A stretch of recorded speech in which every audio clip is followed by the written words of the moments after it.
Le 22 septembre 1984, le chancelier Helmut Kohl et le président de la République François Mitterrand sont tous les deux devant l'ossuaire de Douaumont et sont face aux 16 000 tombes de soldats français identifiés de la nécropole nationale. Et lors de la cérémonie officielle, François Mitterrand, président de la République, tend la main vers Helmut Kohl, vers celle d'Helmut Kohl, qui la saisit. Et les deux hommes vont donc rester un long moment, main dans la main, face à ces tombes, qui symbolisent bien entendu la Grande Guerre.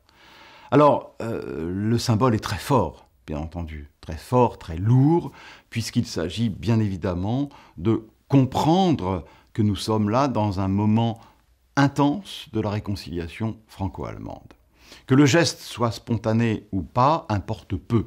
Ce qui importe, c'est que cette photographie des deux hommes, la main dans la main, ait fait le tour du monde et que cette photographie soit aujourd'hui érigée en symbole. Alors bien évidemment, ce geste doit être contextualisé. Il n'est pas le premier, il n'est pas non plus le dernier de la réconciliation franco-allemande. Si François Mitterrand a invité Helmut Kohl le 22 septembre 1984, c'est aussi, il faut bien le dire, à titre de compensation, puisque les Allemands n'avaient pas été invités aux commémorations du débarquement de Normandie au mois de juin 1984. Mais l'essentiel n'est pas là.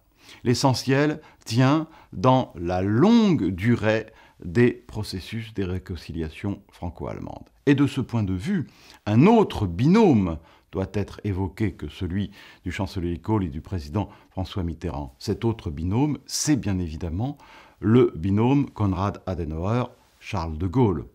C'est Charles de Gaulle et Konrad Adenauer qui signent, bien entendu, le traité de l'Élysée de 1963, qui marque véritablement, diplomatiquement, la réconciliation franco-allemande.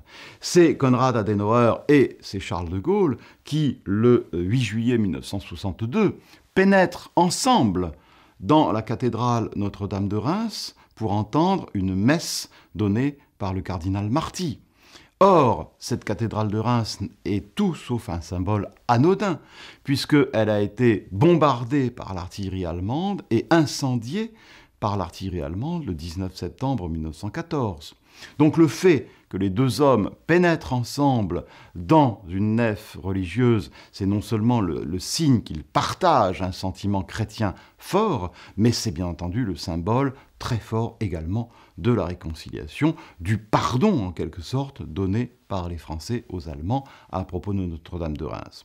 Donc la rencontre de Verdun, Kohl-Mitterrand du 22 septembre 1984 est en fait davantage le point d'orgue qu'un véritable début dans le processus de réconciliation. Mais point d'orgue qui, effectivement, demeure extrêmement important sur le plan symbolique et sur le plan visuel, parce qu'encore une fois, cette photo a fait le tour du monde.